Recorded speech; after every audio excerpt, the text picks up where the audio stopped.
Добрый вечер, дорогие телезрители. Сегодня в очередной передаче «Окно здоровья» я бы хотела вам рассказать о здоровом образе жизни. Вот задается вопрос, что такое здоровый образ жизни? Ну, конечно, двумя словами это не объяснишь, но я вам скажу так, что здоровье – это наше богатство, это наша счастливая жизнь. Вот когда мы выходим в население, когда мы спрашиваем, работаем среди населения, мы у них спрашиваем, мы задаем им такие вопросы. Вот что такое здоровый образ жизни? Вот как они сохраняют здоровье?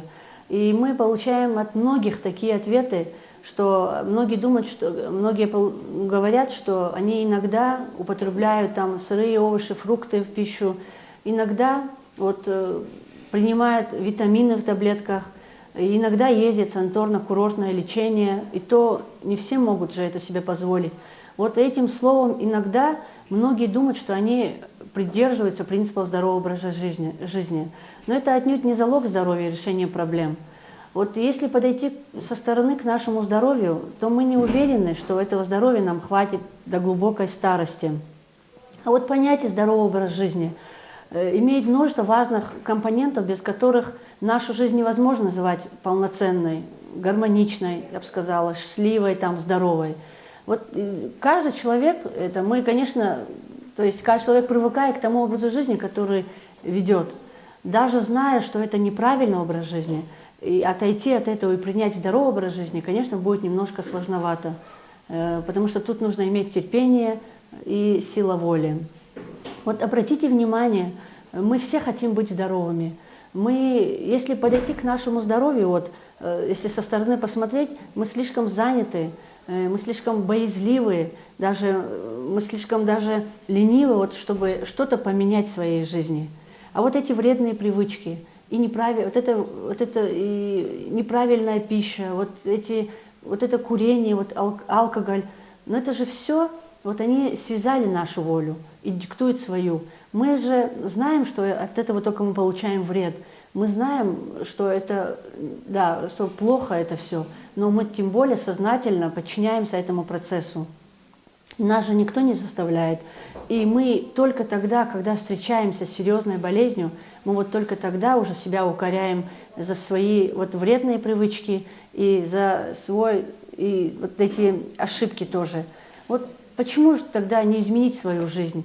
Почему человек тратит свое здоровье именно на временные праздники жизни, пренебрегая здоровьем, лишая себя и своих близких от счастливой, здоровой жизни? А здоровый образ жизни имеет два важных направления.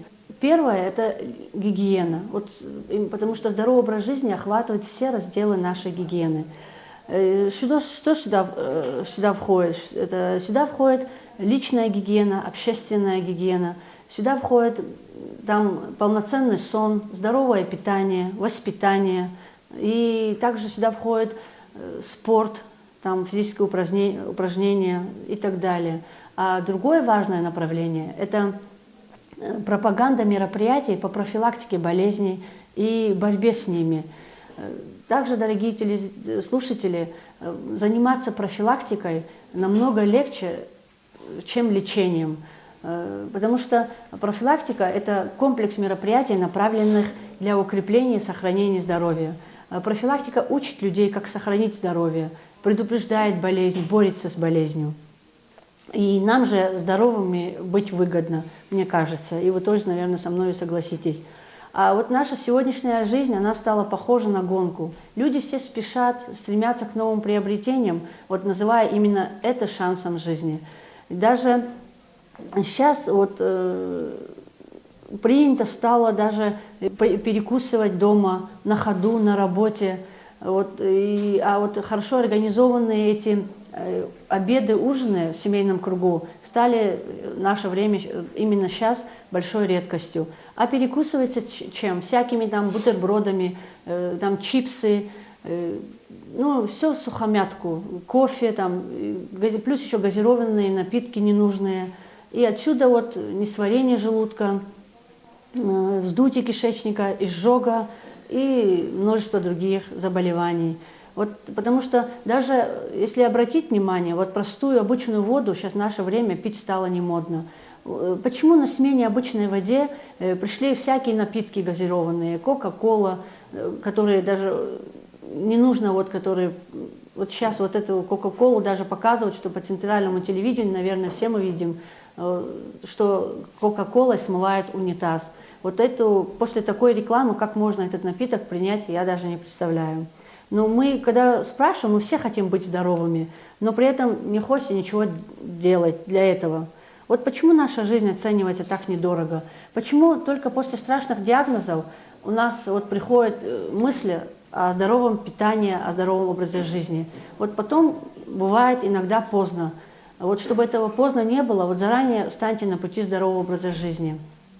Вот. А говоря о физической нагрузке, вот нельзя отметить тот факт, что сейчас в наше время стало, вот двигаться стало лень.